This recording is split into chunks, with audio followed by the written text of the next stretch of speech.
Now, you have coined the term practicalist economic policy, and it's become central to your thinking and your approach. Tell us what that means. Well, practicalist economic policies are very, very practical, just like the word says.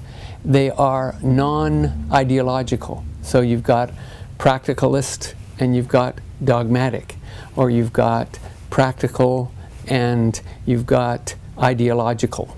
So if you were a socialist, for example, all your economic solutions would be something to do with socialism. It would have to conform to your socialist ideology. If you were a capitalist, everything has to be dogmatically capitalist. So pragmatism is a similar kind of an attitude. If you're a pragmatist, you could be a very good practicalist. But practicalism is really as it would be applied to economics. So you're looking for reasonable, everyday solutions to economics, and not limited by dogma, not limited by ideology.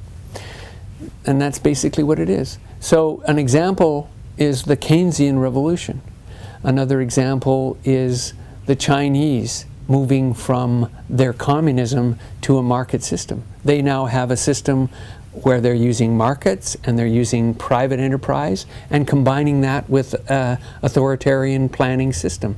It's just another form of a mixed economy. The cooperative system that was developed first in England and then in North America with cooperative farming groups. That's another example of a mixture of ideologies, democracy, economics, and market system. So we have that system.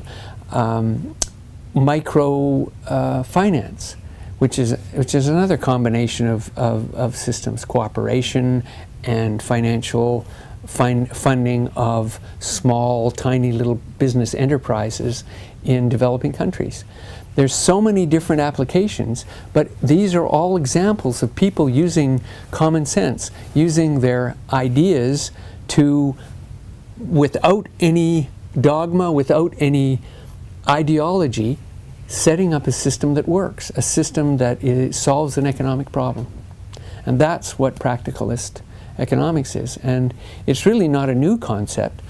The reason that I'm introducing it as a concept is because most economic thinkers, most people that are trying to solve economic problems, maybe you're a alderman in a city council, maybe you're a engineer or an accountant or an architect or whoever you are in your life, you're making decisions that are affecting people's lives, and you want to come up with solutions that don't have to be, I'm saying to them, they don't have to be ideological. You don't have to just consider the market or just consider somebody, particular person's interest.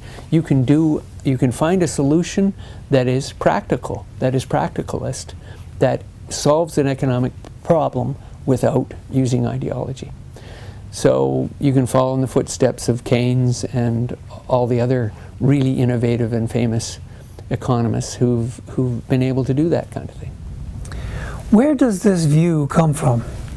Well, a lot of people might say that this is a very sort of weak idea, but it's not really. It's actually a very, very strong idea and needs to become a more prevalent part of everybody's ideas. For example, when the government is trying to assess the public interest, a lot of the systems that have been set up to make the government function are based on ideology. There's plenty of examples of this. One of them is that when we disseminate resources, when we make our resources available for private enterprise to exploit our resources, we set up certain systems, and those systems within the government are based on a private enterprise, a capitalist model. This is an ideological model. When we set up a new system It has to be based on what I view to be the public interest from a practical sense. So we get rid of the ideology, the private enterprise ideology, without getting rid of the fact that we know that there's a lot of really innovative people in the economy, and we would like to do business with them, and we would like them to help the public interest, like we would like everybody to help the public interest. But we're only going to take away the ideological part of that, and no longer are we going to have to do things in an ideological way. So we're going to take a look at the public interest from a practical viewpoint. That means that if it's in the interest of the public for the government to have such and such regulation, or for the government to control a certain part of it, we're not going to shy away from it because it's not kowtowing to private enterprise. So, for example, we need to have a public interest process for oil and gas royalties, for dissemination of oil and gas properties, for environmental regulation, for all of the things that go into structuring a good, solid disposition and exploitation of oil and natural gas resources in the public interest. So that means that we're not going to give up the public interest because of some ideology. And that's how those two things work together. And that's why it's so important that we talk about this practicalism instead of ideology, instead of dogma. So we want economists in the future to think of themselves as being professionals, professionally capable of using economic tools, of which there are many, to practically make decisions about the public interest and make those recommendations to the politicians in a rational way that really supports the public interest and not a particular ideological group. All right, now we've talked about your relationship with Aboriginal peoples, with the importance of the public interest, ideology versus practicality. How would you like to sum things up for us today? Well, when I really started to get involved working with Aboriginal people, one of the reasons that I was inspired was because I knew that there was a lot of problems in that field, in that area, that there might be a really good place for somebody like me to work, and maybe I could help provide some solutions. Of course, I found out that it was a lot more difficult and the problems were much bigger than what I could solve. But I found that I can have some contribution, I can work towards some really positive things.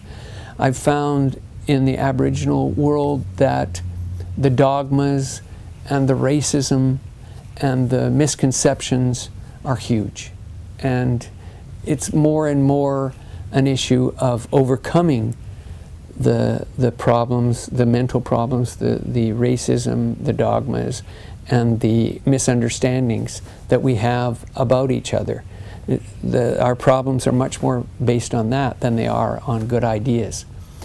And that immediately led me to have a different view, I think, about economics in general, and how we deal with just resource disposition, how we deal with any of the ways that our government runs.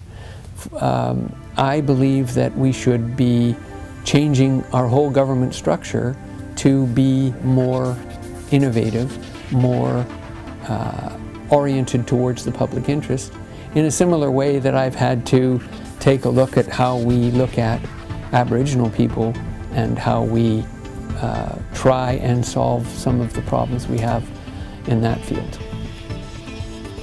Thank you very much for this. It's been very interesting. Thank you. Bye for now.